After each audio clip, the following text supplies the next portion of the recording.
Matthew, we've got about a minute left. Let me ask you, what are you hearing there about the impact, the influence of Elon Musk and the U.S. Vice President, J.D. Vance? J.D. Vance met with the AFD Chancellor candidate, Alice Weidel, last week.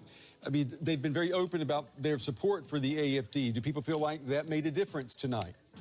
Yeah, people thinking America's anti-Germany. So yeah, stupid. I mean, you speak to anyone around the AFD orbit, and most of them will say that it can only help the AFD when you have people like Elon Musk and J.D. Vance coming out and batting for your corner.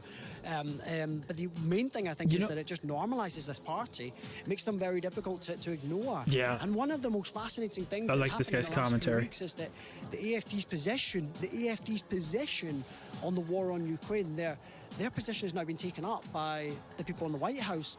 So in a way, the issues that they've been campaigning on are now dominating it when it comes to the war in Ukraine. So for them, they really feel like this is really helpful to normalise them in Germany and also around the world. And it will only put them in good stead as they look to increase their vote share in the next elections in 4 years' time. And that's what they've got their eyes on, Brent, is 2029.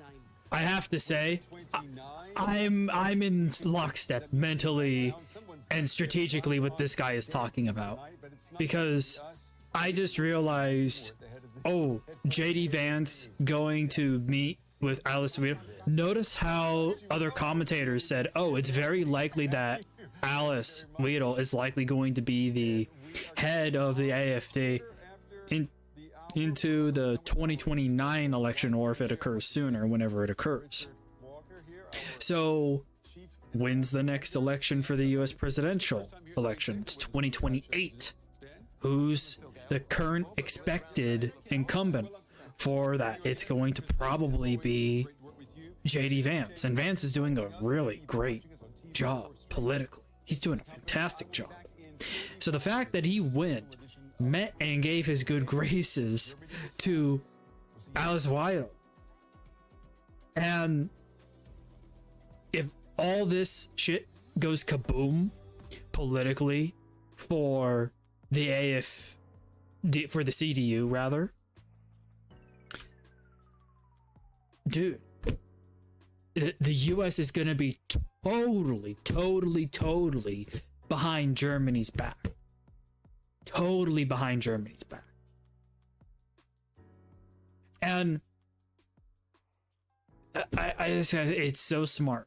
It's incredibly smart. It really makes me respect J.D. Vance a whole lot, because he's doing something that could ensure good relations with the largest economy in Europe, to be on very, very, not just amicable, but very friendly, positive, constructive political terms with Germany, if towards the end of the current term, this is by 2027-ish, 2028,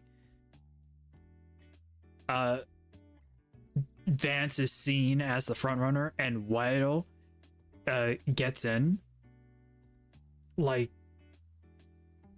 that is it's putting down the chess pieces today in a way that helps create that path forward. Like the 2030s relationship for the US and Europe are literally being formed today with Weidel and Vance.